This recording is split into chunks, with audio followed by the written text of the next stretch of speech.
ਫਰੀਦਕੋਟ ਦੇ ਰਾਜਾ ਹਰਿੰਦਰ ਸਿੰਘ ਦੀ ਜਾਇਦਾਦ ਦਾ ਮਾਮਲਾ ਭਖਦਾ ਹੀ ਜਾ ਰਿਹਾ ਹੈ। ਟਰਸਟ ਦੀ ਚੇਅਰਪਰਸਨ ਅਤੇ ਰਾਜਾ ਹਰਿੰਦਰ ਸਿੰਘ ਦੀ ਵਿਚਲੀ ਲੜਕੀ ਦੀਪਿੰਦਰ ਕੌਰ ਨੇ ਹੇਠਲੀ ਅਦਾਲਤ ਦੇ ਫੈਸਲੇ ਨੂੰ ਚੁਣੌਤੀ ਦਿੱਤੀ ਹੈ, ਜਿਸ ਦੀ ਸੁਣਵਾਈ ਸੋਮਵਾਰ ਨੂੰ ਹੋਵੇਗੀ।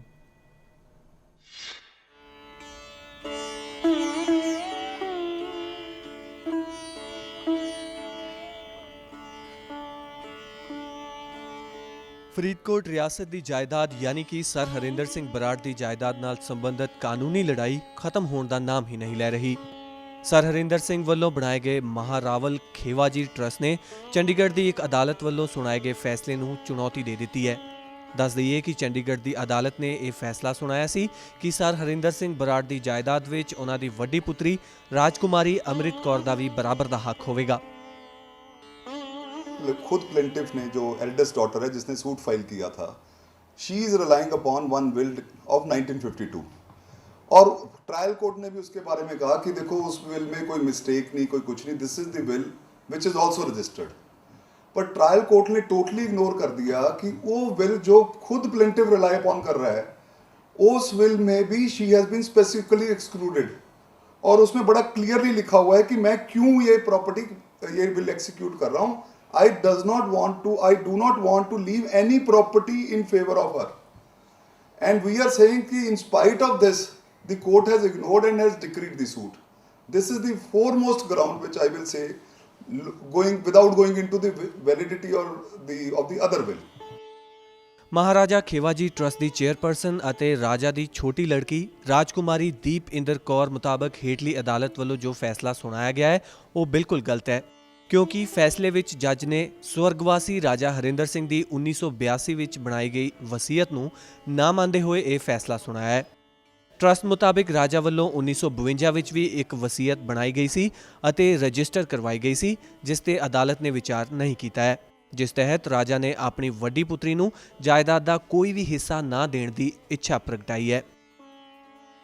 ਦਰਅਸਲ ਰਾਜਾ ਦੀ ਵੱਡੀ ਲੜਕੀ ਅੰਮ੍ਰਿਤ ਕੌਰ ਨੇ ਰਾਜਾ ਦੀ ਮਰਜ਼ੀ ਦੇ ਖਿਲਾਫ ਰਾਜ ਦੇ ਹੀ ਇੱਕ ਮੁਲਾਜ਼ਮ ਦੇ ਨਾਲ ਵਿਆਹ ਕਰਵਾ ਲਿਆ ਸੀ, ਜਿਸ ਕਾਰਨ ਗੁੱਸੇ ਵਿੱਚ ਆਏ ਰਾਜਾ ਹਰਿੰਦਰ ਸਿੰਘ ਨੇ 1952 ਵਿੱਚ ਵਸੀਅਤ ਬਣਾ ਕੇ ਉਸ ਨੂੰ ਆਪਣੀ ਜਾਇਦਾਦ ਤੋਂ ਬੇਦਖਲ ਕਰ ਦਿੱਤਾ ਸੀ।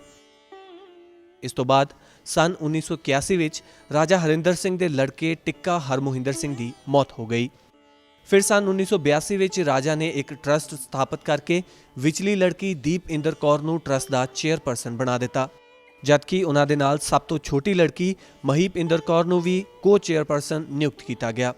ਸਨ 1999 ਵਿੱਚ ਰਾਜਾ ਹਰਮੋਹਿੰਦਰ ਸਿੰਘ ਅਕਾਲ ਚਲਾਣਾ ਕਰ ਗਏ, ਜਿਸ ਦੇ 3 ਸਾਲ ਬਾਅਦ ਅੰਮ੍ਰਿਤ ਕੌਰ ਨੇ ਚੰਡੀਗੜ੍ਹ ਦੀ ਇੱਕ ਅਦਾਲਤ ਵਿੱਚ ਮੁਕੱਦਮਾ ਦਾਇਰ ਕਰਕੇ ਰਾਜਾ ਦੀ ਵਸੀਅਤ ਨੂੰ ਚੁਣੌਤੀ ਦਿੰਦਿਆਂ ਆਪਣੇ ਹੱਕ ਦੀ ਮੰਗ ਕੀਤੀ। 25 ਜੁਲਾਈ 2013 ਨੂੰ ਅਦਾਲਤ ਨੇ 1982 ਦੀ ਵਸੀਅਤ ਨੂੰ ਨਾ ਮੰਨਦੇ ਹੋਏ ਅੰਮ੍ਰਿਤ ਕੌਰ ਨੂੰ ਵੀ ਰਿਆਸਤ ਦਾ ਬਰਾਬਰ ਦਾ ਹਿੱਸੇਦਾਰ ਠਹਿਰਾਇਆ। ਹੇਠਲੀ ਅਦਾਲਤ ਵੱਲੋਂ ਸੁਣਾਏ ਗਏ ਇਸ ਫੈਸਲੇ ਨੂੰ ਟਰਸਟ ਅਤੇ ਦੀਪਇੰਦਰ ਕੌਰ ਨੇ ਚੁਣੌਤੀ ਦਿੱਤੀ ਹੈ। जो प्लेंटिफ हरसेल्फ है, जो उसने ये प्रॉपर्टी ऑलरेडी असाइन कर दी है टू 9 डिफरेंट पर्सन्स और उसके अंदर they have bought the litigation, this is mention, और उसमें ये भी लिखा हुआ है कि इस असाइनमेंट डीड जो 96 के अंदर या 2006 के अंदर कोई डेट है, उसमें उन्होंने जब दिया तो डीम्ड पोजेशन उन लोगों का हो गया 9 पर्सन्स का, और अल्टीमेटली जो रिजल्ट होगा लिटिगेशन का वो 80% प्रॉफिट वो लेके जाएंगे, 20% सिर्फ इसको मिलना है। और उन लोगों ने भी आगे 16.5% एक MOU के साथ एक दिल्ली के बंदे को प्रॉपर्टी बेच दी है। So all these documents are duly admitted by the plaintiff, जो सूट जिसने डाला है in her cross examination, and trial court has not dealt with कि ये ट्रस्ट पोजेशन में है। ट्रस्ट जो क्रिएट किया था राजा ने with a view to maintain the entire property था, उस टाइम कोई एक्सपेंडेड सोर्स ऑफ इनकम नहीं था। Then this trust is running an hospital, they are in possession of the property from day one, balance sheets file हो रही हैं, सब कुछ हो रहा है, they have been fighting litigation throughout, उसके खिलाफ सूट फॉर पोजेशन अभी ना उन्होंने क्लेम किया ना डिक्री किया हुआ। Now what they are trying to do is they are circulating the judgments to the banks, and वो ऑपरेशन हमारा प्रॉब्लम आ रही है। Number of employees are there, doctors are there, charitable purpose के लिए कर रहे हैं। ਆਓ ਹੁਣ ਇੱਕ ਝਾਤ ਮਾਰਦੇ ਹਾਂ ਰਾਜਾ ਹਰਿੰਦਰ ਸਿੰਘ ਦੀ ਜਾਇਦਾਦ ਤੇ। ਫਰੀਦਕੋਟ ਦਾ ਰਾਜ ਮਹਿਲ 14 ਏਕੜ ਵਿੱਚ ਫੈਲਿਆ ਹੋਇਆ ਹੈ ਅਤੇ ਫਰਾਂਸੀਸੀ ਬਣਾਵਟ ਦਾ ਨਮੂਨਾ ਹੈ। ਅੱਜਕੱਲ ਇੱਥੇ ਇੱਕ ਚੈਰੀਟੇਬਲ ਹਸਪਤਾਲ ਵੀ ਚੱਲ ਰਿਹਾ ਹੈ। ਹੁਣ ਗੱਲ ਕਰਦੇ ਹਾਂ ਕਿਲਾ ਮੁਬਾਰਕ ਦੀ, ਜਿਸ ਨੂੰ ਸਨ 1775 ਵਿੱਚ 10 ਏਕੜ ਵਿੱਚ ਤਿਆਰ ਕਰਵਾਇਆ ਗਿਆ ਸੀ ਅਤੇ ਹੁਣ ਇਸ ਮਹਿਲ ਨੂੰ ਇੱਕ ਅਜਾਇਬ ਘਰ ਵਿੱਚ ਤਬਦੀਲ ਕਰ ਦਿੱਤਾ ਗਿਆ ਹੈ। ਇਸ ਘਰ ਵਿੱਚ ਉਸ ਵੇਲੇ ਦੀਆਂ ਰਾਜਾ ਦੀਆਂ ਮਹਿੰਗੀਆਂ ਗੱਡੀਆਂ ਨੂੰ ਵੀ ਪ੍ਰਦਰਸ਼ਿਤ ਕੀਤਾ ਗਿਆ ਹੈ। ਇਸ ਤੋਂ ਇਲਾਵਾ ਦਿੱਲੀ ਵਿੱਚ ਕਾਪਰਨਿਕਸ ਮਾਰਗ ਤੇ ਬਣੇ ਫਰੀਦਕੋਟ ਹਾਊਸ ਵਿੱਚ ਕੇਂਦਰੀ ਸਰਕਾਰ ਦੇ ਕਈ ਦਫ਼ਤਰ ਚੱਲ ਰਹੇ ਨੇ, ਜਿਸ ਦੀ ਕੀਮਤ 5 ਸਾਲ ਪਹਿਲਾਂ ਕੇਂਦਰੀ ਸਰਕਾਰ ਨੇ 1200,000 ਕਰੋੜ ਲਗਾਈ ਸੀ। ਇਸ ਦੇ ਨਾਲ ਹੀ ਦਿੱਲੀ ਵਿੱਚ ਹੀ ਬਣੇ ਦੂਸਰੇ ਫਰੀਦਕੋਟ ਹਾਊਸ ਦੀ ਕੀਮਤ ਲਗਭਗ 500 ਕਰੋੜ ਲਗਾਈ ਗਈ ਸੀ। ਹੁਣ ਗੱਲ ਕਰਦੇ ਹਾਂ ਸੂਰਜਗੜ੍ਹ ਕਿਲੇ ਦੀ, ਜੋ ਕਿ ਮਨੀ ਮਾਜਰਾ ਚੰਡੀਗੜ੍ਹ ਵਿੱਚ ਬਣਿਆ ਹੋਇਆ ਹੈ।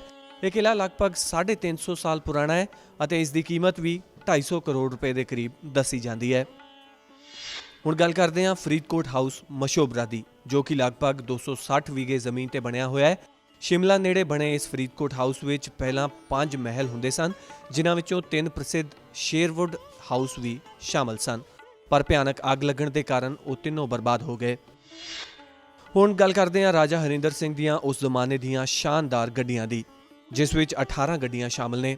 ਇਹਨਾਂ ਵਿੱਚ ਸਨ 1929 ਦੀ ਰੋਲਸ ਰॉयਸ, 1929 ਦੀ ਹੀ ਗ੍ਰਾਹਮ, 1940 ਦੀ ਬੈਂਟਲੇ ਅਤੇ ਦੂਜੀਆਂ ਗੱਡੀਆਂ ਜਿਵੇਂ ਕਿ ਜੈਗੁਆਰ, ਡੈਮਲਰ ਅਤੇ ਪੈਕਰਡ ਵੀ ਸ਼ਾਮਲ ਨੇ। ਇਹ ਸਾਰੀਆਂ ਗੱਡੀਆਂ ਹਾਲੇ ਵੀ ਚਾਲੂ ਹਾਲਤ ਵਿੱਚ ਨੇ ਅਤੇ ਹਰ ਗੱਡੀ ਦੀ ਕੀਮਤ ਕਈ ਕਰੋੜ ਰੁਪਏ ਲਗਾਈ ਜਾਂਦੀ ਹੈ।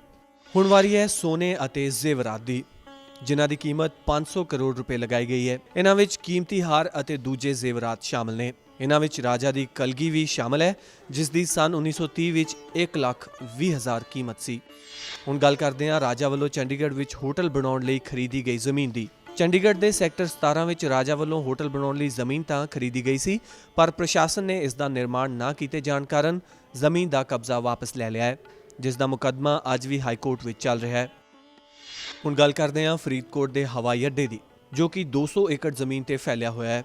ਫਿਲਹਾਲ ਇਸ ਹਵਾਈ ਅੱਡੇ ਦਾ ਇਸਤੇਮਾਲ ਪ੍ਰਸ਼ਾਸਨ ਅਤੇ ਆਰਮੀ ਵੱਲੋਂ ਕੀਤਾ ਜਾ ਰਿਹਾ ਹੈ।